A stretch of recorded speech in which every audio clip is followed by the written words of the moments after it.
All right, welcome back everyone. This is the Happy Toolbox, and this is part 2 of the slime pole tutorial. In the first part, I showed you how to set this dynamic slime pole animation up using a static mesh model. And in part 2 of this tutorial, I'm going to bring this into Octane and Cinema 4D, do a fairly simple lighting setup, and then create this nice candy slime texture we've got going on here. All right, let's get going. So our scene hasn't changed at all from what we set up in part 1. The only thing we're going to do here is we are going to go to the tail end of this in the animation timeline and pause. Again, you'll want to play through just because we have all those effectors and deformers going on. If you scrub through, you're going to get this wacky effect. And we want just a nice paused frame that we can work with and start texturing and lighting. So I'm going to go around 62 and begin from there. One of the first things I like to do is go to the Octane settings, and I personally like to work in path tracing. I cannot tell you exactly why I like doing it this way. I am not a render master by any means. It's just the way I've normally gone about this and gotten really good effects from it. So then I'm going to turn my max samples to 500 just so we have a little easier time working and seeing the final product. On output, I'll jack those up to get a nicer grain-free render. We're going to want a floor for this, so if you click up here, there's just a floor object already in the timeline. I'm in R21. This might change around a little bit depending on the version you're in, but I'm going to enter that in. And then the first lighting piece we're going to want is in objects in the Octane Live Viewer window, we're going to want an HDRI environment. And your scene will go black immediately, not to fear, we just haven't plugged an image texture in yet. So Octane already has an image texture loaded in here. If you click into it, it's called file name HDR. It's just a black texture. So we're going to want to replace that with one of our favorites. I have a folder of a random assortment of HDRIs. This is specifically from the commercial locations pack from Grayscale Gorilla. I believe now they have a really nice HDRI browser set up and it comes with Grayscale Gorilla Plus, but I'm old school and just have a folder of their assets. So I really like this parking lot 04 texture. I'm going to go ahead and bring that in and replace this file name HDR. And my computer is going to slightly freeze. All right, so we have that in there. Looks pretty gross, to be honest. So we're going to want to go back up the stack, and in power, I'm just going to want to turn this up a little bit. So it's at 1 right now. I'm going to want to go to 1.5 just so it's a tad bit brighter. I'm going to want to rotate this a little bit, maybe get something around -0.7. It's feeling pretty good. So it's more evenly lit now. It's not as dark. Then I'm going to want an area light. So if I go to objects in the live viewer window again, I'm going to grab a light, Octane area light. So I'm going to enter that in. It's super hot right now. And I'm going to want an overhead look to this. We're going to use 2 area lights in this scene. One just to kind of fill out everything from the top, and then one from the back to kind of catch the edges of this slime being pulled apart. This is obviously incredibly hot right now. If you click on the Octane tag, there's an option to put a texture in here. And there are a lot of things you can plug in here. There's a lot of cool plugins you can get to add area maps, etc. What I like to do is kind of a quick and dirty area map is just throw in a gradient in here. So if you add a gradient, and then change it to a circular, you'll get this look. And then I'm going to swap these two so we have nice white center and then some fall off going off on the edges. And then I'm going to want to bring the whites down to be a little more gray. Now you can see there's some nice fall off happening with this gradient. I'm just going to bring it down a little bit more, the grays down a little bit more. And then go back to our Octane tag. You can see we have our texture gradient now plugged in. And I'm going to turn the power down to about 60. Maybe 55. All right, so it's still a little bit blown out, but we'll fix that a little bit later. Overall, I'm liking how this is looking. I just want this light to be scaled a little bit bigger. Pull it out a little bit. So again, I set it to 55, then I changed the shape so the light got larger. Now I want to drop it down to about 17 since my light is a little smaller, but the light is spread across this more rectangular shape now. I'm going to control drag on this, command drag if you're on Mac, to duplicate this light. And I want to set this light behind the slime pole for an edge lighting effect. You could definitely, go to your rotate tool, try to move this around, etc. A trick that I like to do is if you pop out into your multi-view zone, I go over to camera, and then if you have your light selected, you can go over to camera, use camera, and set active object as camera. So what that'll do is it'll actually make your light the camera. So you can see if I'm rotating this light on the right hand side, the view is actually changing. I'm gonna change the shape of this a little bit, make it a little bit longer. And now I can actually move this around. See in the lower right hand corner, the light is actually moving around as I orient around this space. So it's a really cool trick to set your lighting up exactly how you want from the perspective of a camera instead of just arbitrarily moving your light around with rotation and position. It's looking pretty good right there. A lot of this will come through in the material, but I'm liking how that's looking. As you can see in our scene, the light is showing. So what I want to do with that is if you select your Octane lighting tag, you can go over to the visibility tab and just uncheck camera visibility. I'm going to do that with the top one as well. All right, so we have a little lighting scene set up. Now let's start throwing some textures on it. Actually, let's throw a camera in here really quick. So I'm going to throw an Octane camera in. Select, make sure this is checked so I'm in the camera view. What I want to do is squash the focal length of this. So right now we're at about 36. I want to go around 80 and it'll kind of pull you in. You just want to zoom back out. So now you get this much more isometric squashed feeling going on. It's just a preference I have in a lot of my renders. So I'm going to set it up like that. In my scene, I had done this wood material on the two cubes on either side. That is actually part of Grayscale Gorilla's Modern Surface Material Collection. I'm not a material genius, so I heavily rely on other people's material packs or materials that I've collected throughout my time in the industry. So I have their material pack installed. If you go to Materials in the live viewer and then go to Open Live DB, takes a couple seconds, but it will pop up this window. Live DB Manager tells you to save the scene before downloading any material. So if you're a crazy person and you haven't saved this entire time, now is a good time to do so. Again, I have the GSG EMC Octane and MCM Octane material packs installed. But the nice thing about Octane is they also have this live DB materials section that's free. So you can go over to wood, pull any of these, and it'll do the same trick. So I actually used a wood from their Modern Surface Material Collection. If I go down to wood in that collection, I use this maple plywood edge. So I'm going to right click, download that. It'll show up in my scene. I'm going to use this maple pine wood one as well. So I'm going to right click, download that.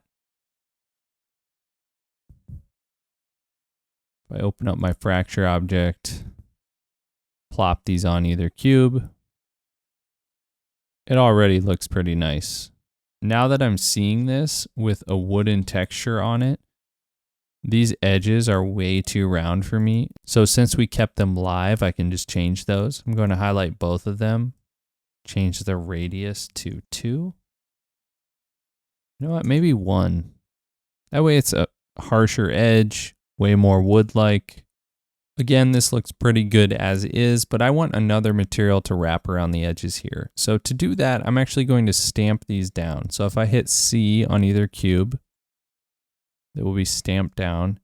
Now I can select faces and set selection tags that I want to apply other materials to. So since it's these edges, I'm going to either highlight them by just dragging around like this. Another shortcut is if you hit U and then L. L is loop selection. You can grab an edge loop selection here.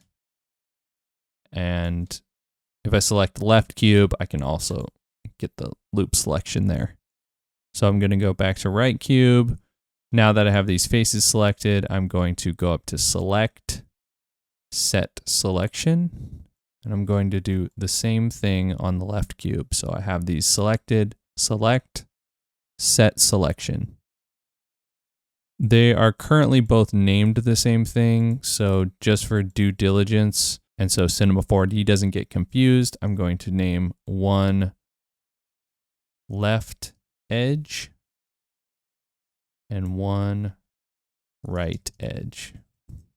I just did that by clicking on the selection tag, and there's a name box right there. So now that we have those, we can drag this other material on top of our cube, and you'll see it covers the whole thing right away. I mean, this looks pretty great in itself, but let's try and apply this to the edge. So if you select that material, there's a selection option in the tag tab. So I'm going to drag this little triangle, which is our selection tag, into that selection. And now you'll see the material is only applied to what we selected. It's wacky and going every which way, so I'm also going to select that material. And on projection, I'm going to change it to cubic. And since I want these lines over here all going the same direction, I'm going to go over to texture mode with my material selected. And now I can rotate that cubic map around the scene. I'm going to rotate that 90 degrees. There we go.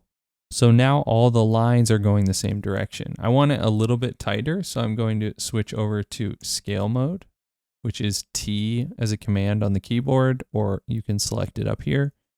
And I'm going to scale it down until I kind of get this finer texture going on. So there we go. That's looking pretty good. I think I want to scale this flat texture up a little bit. So if I go over to this texture, it's currently on UV mapping, but I'm going to change it to cubic as well. And just scale that up.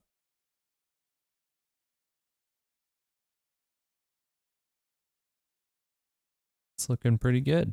So now either side has this. And I'm just going to do the same thing I did here over here. And a quick way to do that is I'm actually going to delete the texture I had on right cube, and I'm going to highlight the one on left cube, and then again, control click or command click on Mac over to the cube. So that way it's the same scale that I made this one. And then I'm going to control click this other material over, but replace the left edge selection with our right edge selection tag. So there we go. Now, something I found with this, since we have this dynamic animation going on and we're using a lot of effectors like the delay effector, what happens is these textures, since I've set them in cubic mode, they actually slip. So let me show you what I mean. So it's pretty hard to see over in the bottom right-hand corner, but you can definitely see it in the viewport up here. So you see these lines as they move, they're just shooting across the top of this. And to fix it, we're going to use something called a pin material tag. It's a pretty old tag, but it does the job really well. So if I right click on my left cube and I go over to material tags, there's this thing called pin material. So I'm going to select that, and then I'm going to hit record. So what that does is it tells it you want the material to stick exactly where it is currently. So if I go back the beginning of the frame and I hit play, you'll see that striped pattern is no longer moving through the object like it was before. So let's do that to our other cube. So select right cube, material tags, pin material, and hit record. All right, so now we have our materials sticking. They look really nice using these wooden materials. And the next thing we have to do is do the candy slime texture. Let's bring my previous render back up here so we can study it. We have a few things going on here. We have subsurface scattering, so you can see light coming through the material, especially at thinner parts. We have multicolors blending together to create this dual tone effect. We have nice highlighting edges from our lighting. And then we also have an overall highlight specular glossiness happening, and it's not dull or blurry at all. So to achieve this, let's go to materials and create a new specular material and apply that to our slime. Okay, so obviously it's translucent right now. That's not what we want. Let's open it up. So roughness, we want it to be really, really glossy. If I zoom in a little bit, you can see we have a lot of glossiness going on. If I turn this float value up, the higher it goes, the more blurry and dull it's going to get. Still looks cool, but it's not exactly what we're going for. So let's turn that down. Let's only have it at just a tiny tad bit of roughness going on in there. So around 0.008. Reflection, we pretty much want to keep the same. And a lot of these we want to keep the same. You can mess with all these. You can add some bump effects. You can add some displacement effects if you want. But what we're going to focus on is the transmission section. So in transmission, if I were to change this color to something like red, you'll get this nice red color going on here on the slime. But as we have in our render, it's this dual tone effect. Let's set this back to white just to be how it was. In texture, I actually added kind of an old school effect called colorizer. And it's black to start with, but if you dive inside of it, you get the option of a texture and a gradient. And then in texture, what I want to do is add noise. So you kind of saw this change over here. And what this is doing is it's creating a noise pattern that then we can change the colors of using this gradient. I want this noise texture to be a little bit larger. So if I dive into noise, I'm going to change this global scale to 500%. So it creates this kind of blown out blurry noise effect, and you won't really see what's happening until we start adding some color. So let's create 1, 2, 3, 4, and 5.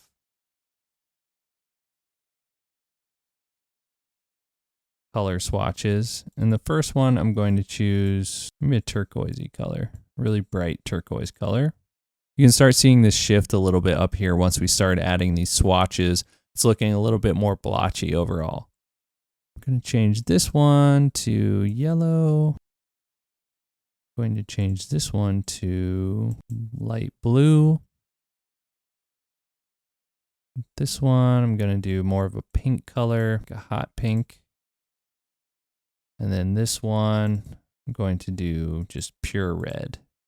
So you can see I have some multicolor going on here now that I've added that. Now we want that overall subsurface scattering effect. Right now it's a little bit too like clear jelly, and we want it to kind of seem thicker in some portions than others. And how we're going to do that is if we go over to medium, we're going to add a scattering medium. Inside of here, what we're going to focus on is these absorption zones.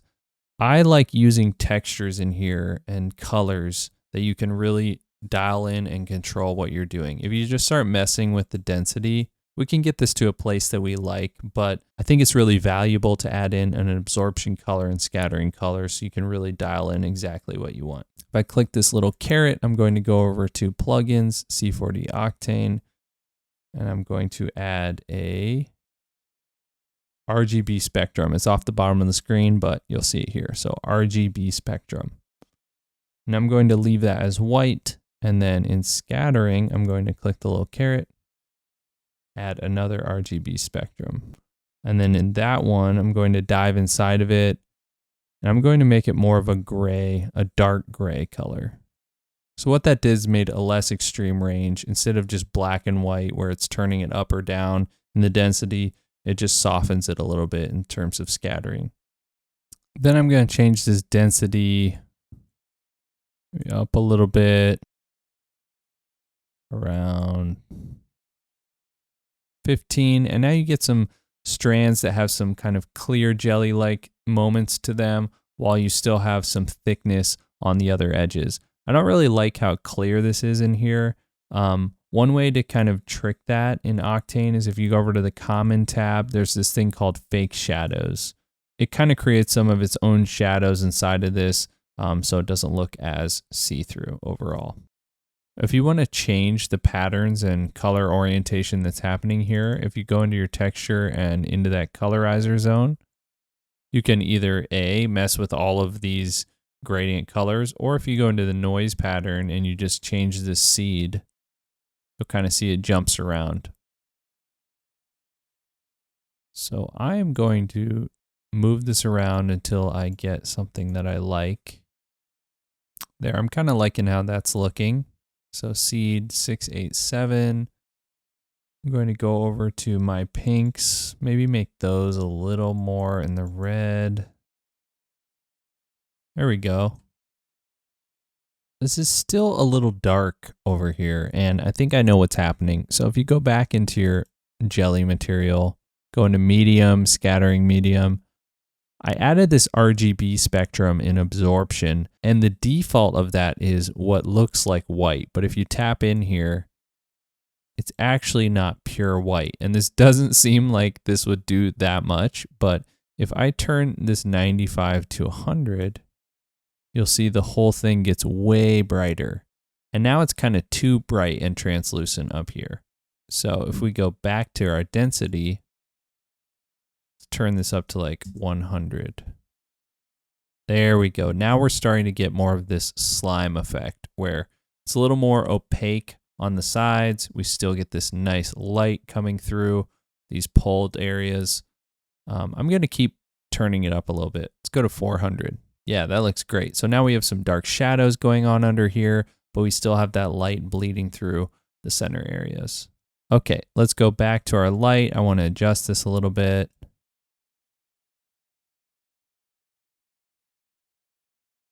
Okay, so we're looking pretty good here. If we pull back in our original render, we can see we're pretty close. We have the same side stripes. We have the wood faces on either side of these. And then we have a pretty close candy slime texture going on here.